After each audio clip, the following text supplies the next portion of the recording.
আসসালামু আলাইকুম, আপনারা দেখছেন সিবিএন টিভি ইউএসএ সংবাদ বুলেটিন। সাথে আছি আমি ইশরাত জাহান। শুরুতে এসেনশিয়াল হোম কেয়ার সংবাদ শিরোনাম। যুক্তরাষ্ট্র মেক্সিকো সীমান্তে সেনা মোতায়েনের নির্দেশ ট্রাম্পের।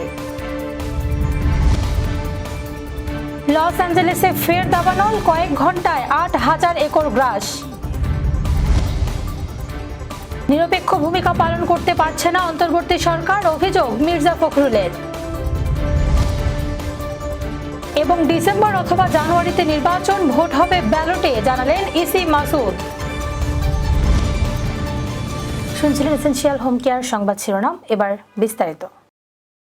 অভিবাসন রোধে যুক্তরাষ্ট্রের দক্ষিণ সীমান্তে সেনা মোতায়েনের নির্দেশ দিয়েছেন প্রেসিডেন্ট ডোনাল্ড ট্রাম্প। ১,০০০ সেনা ও ৫০০ নৌবাহিনীর সদস্য সান ডিয়েগো ও এল পাসোতে মোতায়েন করা হবে। তাদের জন্য সামরিক বিমান ও হেলিকপ্টার ব্যবহৃত হবে। হোয়াইট হাউসের প্রেস সেক্রেটারি জানিয়েছেন, অবৈধভাবে সীমান্ত অতিক্রমকারীদের গ্রেপ্তার ও নিজ দেশে ফেরত পাঠানো হবে। ট্রাম্প অভিবাসন নীতিকে সর্বোচ্চ অগ্রাধিকার দিচ্ছেন বলে মন্তব্য করেছেন তিনি। অন্যদিকে মেক্সিকো এই প্রস্তাবের কয়েকটি শর্ত মানতে অস্বীকৃতি জানিয়েছে। দুই দেশের মধ্যে আলোচনা অব্যাহত রয়েছে। ট্রাম্প প্রশাসনের সীমান্ত নিরাপত্তার এই কঠোর পদক্ষেপ তার নির্বাচনের প্রতিশ্রুতিরই অংশ। যুক্তরাষ্ট্রের ক্যালিফোর্নিয়ার লস অ্যাঞ্জেলেসে আবারও ভয়াবহ দাবানল ছড়িয়ে পড়েছে। স্থানীয় সময় বুধবার বিকেলে কাস্টেইক লেক এলাকায় শুরু হওয়া এই আগুন কয়েক ঘন্টার মধ্যেই ৮,০০০ একর এলাকা গ্রাস করেছে। তীব্র বাতাস ও শুষ্ক আবহাওয়ায় আগুন দ্রুত ছড়িয়ে পড়ায় ইন্টারস্টেট ৫ মহাসড়ক বন্ধ করে দেওয়া হয়েছে। বাসিন্দাদের নিরাপদ স্থানে সরিয়ে নিতে দমকল কর্মীরা বিমান থেকে পানি ও আগুন প্রতিরোধক ফেলছেন। আগুন নেভাতে শতাধিক কর্মী মোতায়েন করা হয়েছে। এর আগে গত কয়েকদিন ধরে চলা আরেক দাবানলে লস অ্যাঞ্জেলেসে ১২,০০০-এর বেশি বাড়িঘর পুড়ে গিয়েছিল। এতে অন্তত ১.৫ লাখ মানুষ গৃহহীন হয়ে পড়ে। বিএনপি মহাসচিব মির্জা ফখরুল ইসলাম আলমগীর বলেছেন, আমরা দেখছি কিছু বিষয়ে অন্তর্বর্তী সরকার নিরপেক্ষ ভূমিকা পালন করতে পারছে না। তাই অনুরোধ করব, প্রত্যাশা করব অন্তর্বর্তী সরকার নিরপেক্ষ ভূমিকা পালন করবে। বৃহস্পতিবার দুপুরে জাতীয় প্রেস ক্লাব মিলনায়তনে শহীদ আসাদের ৫৬তম শাহাদাত বার্ষিকী উপলক্ষে আয়োজিত আলোচনা সভায় প্রধান অতিথির বক্তব্যে তিনি এসব কথা বলেন। তিনি বলেন, অন্তর্বর্তী সরকার যদি নিরপেক্ষ না থাকে, নির্বাচনের সময় একটি নিরপেক্ষ সরকার দরকার আছে। আমি এই কথাটা বলছি এই কারণে যে আমরা দেখছি কিছু বিষয়ে অন্তর্বর্তী সরকার নিরপেক্ষ ভূমিকা পালন করতে পারছে না। তাই অনুরোধ করব, প্রত্যাশা করব অন্তর্বর্তী সরকার নিরপেক্ষ ভূমিকা পালন করবে। দেশে যে সংকট আছে সেই সংকট থেকে মুক্ত করার জন্য দায়িত্ব পালন করবেন। নির্বাচন থেকে আমরা প্রায় ১৫ বছর বঞ্চিত উল্লেখ করে বিএনপি মহাসচিব বলেন, এই নির্বাচনের মাধ্যমে জনগণ তাদের একজন প্রতিনিধি নিয়োগ করার সুযোগ পাবেন। এখন জোর করে যদি বিষয়টাকে বিতর্কিত করে ফেলা হয়, তাহলে জনগণ আবার তাদের ভোটাধিকার থেকে বঞ্চিত হবে। নির্বাচন যদি দ্রুত না করা হয়, তাহলে অন্যান্য শক্তিগুলো মাথা চাড়া দিয়ে উঠবে। মির্জা ফখরুল বলেন, আমরা এই কথাটা বারবার বলতে চাই, এখন যে অন্তর্বর্তী সরকার আছে সে সরকারের কাছে আমাদের প্রত্যাশা অনেক। স্বাভাবিকভাবেই একটি ছাত্র গণ অভ্যুত্থানের পর জনগণের প্রত্যাশা অনেক বেড়েছে, কিন্তু দুর্ভাগ্যজনক হলেও সত্য, এখন পর্যন্ত যে অবস্থা দাঁড়িয়েছে, আমরা নিশ্চিত হতে পারছি না বেশি প্রত্যাশা পূরণ হবে। নির্বাচন কমিশনার আব্দুর রহমান আল মাসুদ বলেছেন, সঠিক ও গ্রহণযোগ্য নির্বাচন নিশ্চিত করার জন্য আমরা কাজ করছি। বর্তমানে আমাদের সম্পূর্ণ মনোযোগ জাতীয় সংসদ নির্বাচনের উপর। ২০২৫ সালের শেষের দিকে বা ২০২৬ সালের শুরুতে জাতীয় সংসদ নির্বাচন অনুষ্ঠিত হবে। আগামী জাতীয় সংসদ নির্বাচন নির্ধারিত সময়ের মধ্যেই অনুষ্ঠিত হবে এবং ভোট গ্রহণ হবে ব্যালটের মাধ্যমে।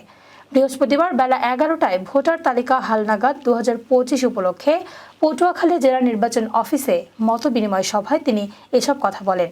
ইসি মাসুদ বলেন, ভোটার তালিকা হালনাগাদের বিষয়ে দেশ জুড়ে ৩৫,০০০ তথ্য সংগ্রহকারী কাজ করছেন। এ বিষয়ে যারা তথ্য সংগ্রহ করছেন তাদেরকে আরও দায়িত্বশীলতার পরিচয় দিতে হবে। অনেক ক্ষেত্রে ভোটার তালিকায় ভুল হচ্ছে, এতে মানুষ সেবা নিতে পারছে না। তাই এ বিষয়ে সবার সহযোগিতা দরকার। সভায় সভাপতিত্ব করেন সিনিয়র নির্বাচন কর্মকর্তা খান আবি শাহানুর খান। সভায় প্রধান অতিথি হিসেবে উপস্থিত থেকে নির্বাচন কমিশনার আব্দুর রহমান মাসুদ নির্বাচনের প্রস্তুতি ও পরিকল্পনা নিয়ে বক্তব্য রাখেন।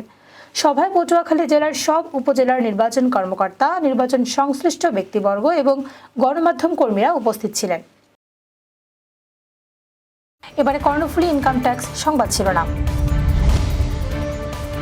নিউ ইয়র্কে আটবের বার্ষিক সাধারণ সভা অনুষ্ঠিত এবং জিয়াউর রহমানের 89তম জন্মবার্ষিকী উদযাপন করল নিউ ইয়র্ক মহানগর উত্তর বিএনপি। দর্শক, আবারও স্বাগতম সিবিএন টিভি ইউএসএ সংবাদ বুলেটিনে। শুনছিলেন কর্ণফুলী ইনকাম ট্যাক্স সংবাদ শিরোনাম, এবার বিস্তারিত। American travel agent association of বাংলাদেশের বার্ষিক সাধারণ সভা অনুষ্ঠিত হয়েছে। মঙ্গলবার সন্ধ্যা জ্যাকসন হাইটসের সানাই রেস্টুরেন্টে এই সভা অনুষ্ঠিত হয়। রহমানিয়া ট্রাভেলের স্বত্বাধিকারী মাওলানা মাহমুদুর রহমানের পবিত্র কোরআন তেলাওয়াতের মধ্য দিয়ে সভার কার্যক্রম শুরু হয়। সংগঠনের সভাপতি কর্ণফুলী ট্রাভেলের সিইও মোহাম্মদ সেলিম হারুনের সভাপতিত্বে ও সংগঠনের সদস্য মোশাররফ হোসেনের পরিচালনায় সভায় লিখিত বক্তব্য পাঠ করেন সাধারণ সম্পাদক স্কাই ট্রাভেলের সিইও মাসুদ মোর্শেদ, কোষাধ্যক্ষ মোহাম্মদ বশির। এছাড়াও বক্তব্য রাখেন এস্টোরিয়া ডিজিটাল ট্রাভেলের সিইও নজরুল ইসলাম, বাংলা ট্রাভেলের সিইও বেলায়েত হোসেন, সংগঠনের সদস্য মাসুদ রানা তপন, এএসএম মঈনুদ্দিন পিন্টু। সভায় সাধারণ সদস্যরা সংগঠনের অগ্রগতি ও আয় ব্যয় হিসাব নিয়ে প্রশ্ন করেন। এ সময় আগামীতে এই সংগঠনের বাইরে যারা আছেন তাদেরকে অন্তর্ভুক্ত করার আহ্বানও জানানো হয়। এছাড়াও বাইরে থেকে টিকিট কিনে প্রতারণার শিকার না হয়ে সংগঠনের সদস্যদের কাছ থেকে টিকিট কিনলে গ্রাহকদের নিরাপদ ভ্রমণের নিশ্চয়তা প্রসঙ্গে আলোকপাত করা হয়। নিউ ইয়র্ক মহানগর উত্তর বিএনপির উদ্যোগে বিএনপির প্রতিষ্ঠাতা প্রয়াত প্রেসিডেন্ট জিয়াউর রহমানের 89তম জন্মবার্ষিকী উদযাপিত হয়েছে। নিউ ইয়র্কের ব্রঙ্কসে নীরব পার্টি হলে গেল সোমবার রাতে এ উপলক্ষে আলোচনা সভা ও দোয়া মাহফিলের আয়োজন করা হয়। সংগঠনের ভারপ্রাপ্ত সভাপতি মোহাম্মদ আব্দুর রহিমের সভাপতিত্বে ও ভারপ্রাপ্ত সাধারণ সম্পাদক আনোয়ার জাহিদের পরিচালনায় অনুষ্ঠানের সহযোগিতায় ছিলেন সাংগঠনিক সম্পাদক শাহিন চৌধুরী। প্রধান অতিথি ছিলেন যুক্তরাষ্ট্র বিএনপির সাবেক কোষাধ্যক্ষ জসিম ভুইয়া। প্রধান বক্তা ছিলেন নিউ ইয়র্ক মহানগর দক্ষিণ বিএনপির সভাপতি হাবিবুর রহমান সেলিম রেজা। সভায় বক্তারা বলেন, জিয়াউর রহমান ছিলেন বহুদলীয় গণতন্ত্রের প্রবর্তক, আর শেখ মুজিব বাকশাল কায়েম করে দেশে একদলীয় শাসন কায়েম করেছিল। শেখ হাসিনাও আবার ক্ষমতায় এসে বাকশালীয় কায়দায় দেশে একদলীয় শাসন কায়েম করেছিল।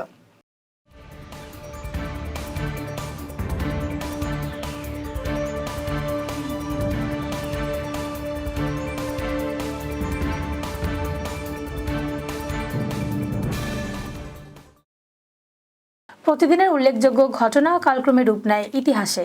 চলুন এক নজরে দেখে নেওয়া যাক আজকের দিনে ঘটে যাওয়া উল্লেখযোগ্য কিছু ঘটনা। 1950 সালের আজকের এই দিনে ইহুদিবাদী ইসরায়েলের সংসদ নেসেট মুসলমানদের প্রথম কেবলা বায়তুল মোকাদ্দেসকে নিজেদের রাজধানী হিসেবে ঘোষণা করেছিল।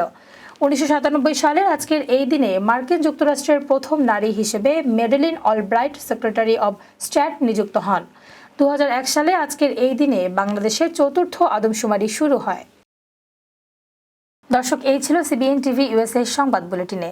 শেষ করছি, পরবর্তী বুলেটিন দেখার আমন্ত্রণ জানিয়ে এতক্ষণ সাথে থাকার জন্য ধন্যবাদ সবাইকে।